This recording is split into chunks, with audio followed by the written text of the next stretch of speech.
Guys, आपका हमारे channel क्यारा study point में स्वागत है। मैं अंजू चौरसिया आज आपके लिए लेके इंडियन पॉलिटिकल लेक्चर, जिसमें हम पढ़ेंगे मंत्रिपरिषद और मंत्रिमंडल, जो कि हमारे कार्यपालिका का ही एक पार्ट है। जैसा कि हमने लास्ट की वीडियो में कार्यपालिका के कुछ पार्ट्स पढ़े थे, जैसे कि राष्ट्रपति, प्रधानमंत्री, उपराष्ट्रपति कि उनके क्या क्या कार्य होते हैं और उनका वर्णन कौन से अनुच्छेद में किया गया है संविधान के।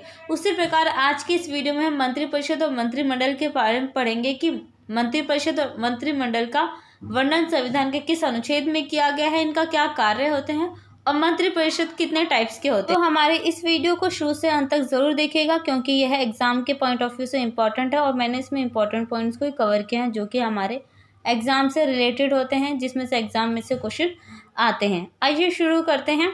मंत्रिपरिषद। तो मंत्रिपरिषद के पद की व्यवस्था संविधान के अनुच्छेद 74 में की गई है, जिसमें राष्ट्रपति को उसके कार्य में सहयोग और सलाह देने के लिए एक मंत्रिपरिषद होगा, जिसका मुखिया हमारे प्रधानमंत्री होंगे। यानी इसका मतलब राष्ट्रपति प्रधानमंत्री की सलाह पर एक मंत्रिपरिषद का गठन करते हैं और राष्ट्रपति प्रधानमंत्री की नियुक्ति करते हैं और अन्य मंत्रिपरिषद के सदस्यों की नियुक्ति भी राष्ट्रपति द्वारा ही की जाती है, पर प्रधानमंत्री की सिफारिश और सलाह पर ही की जाती है कि किस मंत्री को किस पद के लिए चुना जाएगा। यानी क्योंकि प्रधानमंत्री इस मंत्रिपरिषद का हेड होता है। मंत्रिपरिषद बनने के लिए योग्यता क्या चाहिए, तो उसमें है संसद के किसी भी सदन का सदस्य होना आवश्यक है।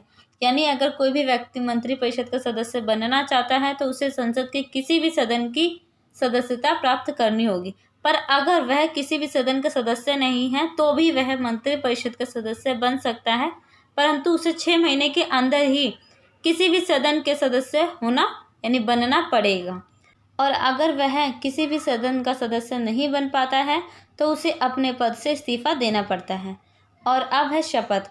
जो हमारे मंत्रिपरिषद होते हैं वो 2 तरह से शपथ लेते हैं। पहले तो अपने पद के लिए शपथ लेते हैं, दूसरा गोपनीयता की शपथ लेते हैं कि यानी उनके बीच में जो भी कार्य जो बातचीत होगी उसे वो सीक्रेट रखेंगे, यानी गोपनीय रखेंगे।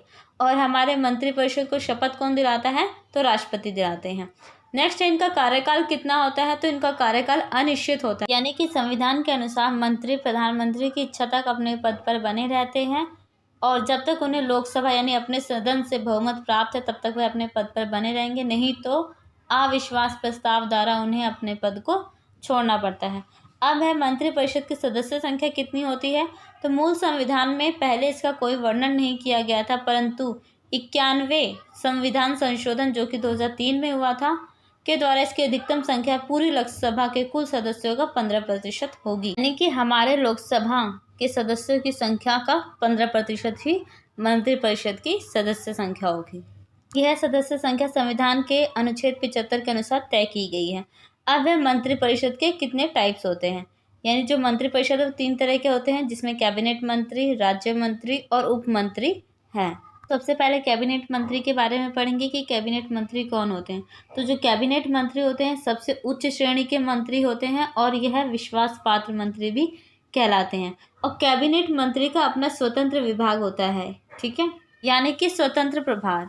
यानी कि जो कैबिनेट मंत्री के सदस्य होते हैं उन्हें अपना स्वतंत्र विभाग यानी अलग अलग विभाग मिलता है, जैसे कि रक्षा मंत्री होगा, गृह मंत्री होगा, रेल मंत्री होगा, वित्त मंत्री, ये सब हमारे कैबिनेट मंत्री के अंतर्गत ही आते हैं। और मंत्रिमंडल क्या होता है, जो हमारे कैबिनेट मंत्री के सदस्य और प्रधानमंत्री को मिलाकर ही एक मंत्रिमंडल बनाया जाता है। हमारे मंत्रिमंडल का मूल संविधान में कोई वर्णन नहीं किया गया था, पर 44वें संविधान संशोधन में इसे ऐड किया गया था। और अब है राज्य मंत्री कौन होते हैं। तो जो राज्य मंत्री होते हैं उसमें 2 तरह के मंत्री पाए जाते हैं, जिनमें कुछ मंत्रियों को तो अपना स्वतंत्र प्रभार होता है यानी अलग अलग विभाग होता है, और कुछ मंत्री कैबिनेट मंत्री के सहायक के रूप में कार्य करते हैं। पर जो कैबिनेट मंत्री की मीटिंग में राज्य मंत्री भाग नहीं लेते हैं, यानी मंत्रिमंडल की मीटिंग में राज्य मंत्री के सदस्य भाग नहीं लेते हैं, सिर्फ उसमें कैबिनेट मंत्री के ही सदस्य होते हैं। राज्य मंत्री का वेतन कैबिनेट मंत्री के ही बराबर दिया जाता है। नेक्स्ट उप मंत्री। तो उप मंत्री कौन होते हैं, ये मंत्री दोनों मंत्रियों के अधीन कार्य करते हैं और प्रशासनिक कार्यों की देखरेख भी करते हैं, यानी कि इनका कोई अपना स्वतंत्र प्रभार यानी स्वतंत्र विभाग नहीं होता है। मंत्रिमंडल की मीटिंग में राज्य मंत्री और उप मंत्री के दोनों ही सदस्य भाग नहीं ले सकते हैं। तो अब देखते हैं जो हमारे मंत्रिपरिषद और मंत्रिमंडल में क्या डिफरेंसेस। मंत्रिमंडल में सिर्फ कैबिनेट मंत्री के सदस्य और प्रधानमंत्री होते हैं, पर मंत्रिपरिषद में कैबिनेट मंत्री, राज्य मंत्री, उपमंत्री तीनों के सदस्यों को मिलाकर मंत्रिपरिषद बनाया जाता है।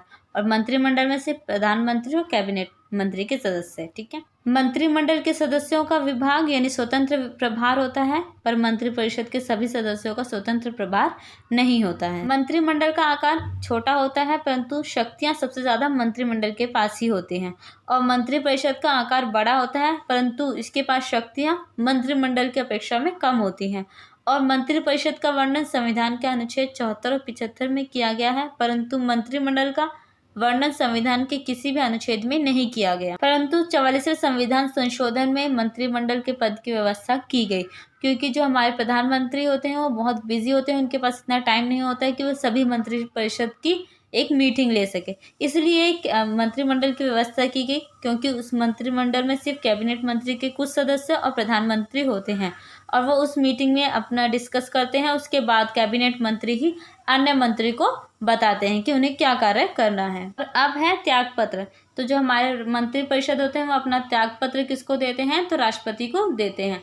इसमें एक बात और है नोटिस करने वाली, कि जो मैंने लिख भी रखा है कि जब एक मंत्री के खिलाफ अविश्वास पत्र पारित होता है तो पूरे मंत्रिपरिषद को त्याग पत्र देना पड़ता है, यानी इसमें प्रधानमंत्री भी होंगे। ठीक है। और अब है मंत्रिपरिषद के क्या कार्य होते हैं। तो जो सबसे पहले कार्य होता है, मंत्रिमंडल का कार्य सरकार की नीतियों को लागू करना होता है।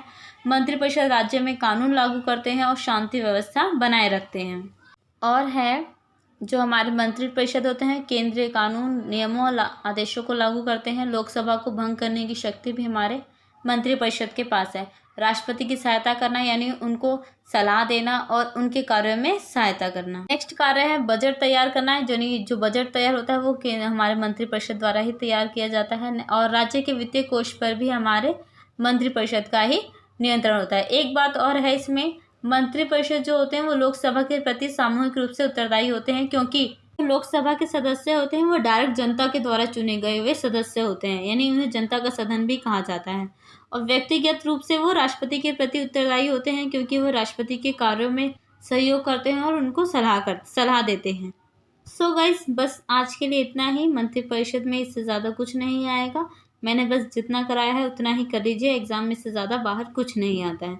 सो आपको हमारी वीडियो कैसी लगे कमेंट बॉक्स में कमेंट करना ना भूलें, और अगर पसंद आए तो इस वीडियो को लाइक, शेयर और कमेंट ज़रूर करें। हमारे चैनल 11 पॉइंट को ज़रूर सब्सक्राइब कीजिए और बेल आइकन दबाना ना भूलें, ताकि हमारी आने वाली वीडियो का नोटिफिकेशन आप तक पहुंच सके।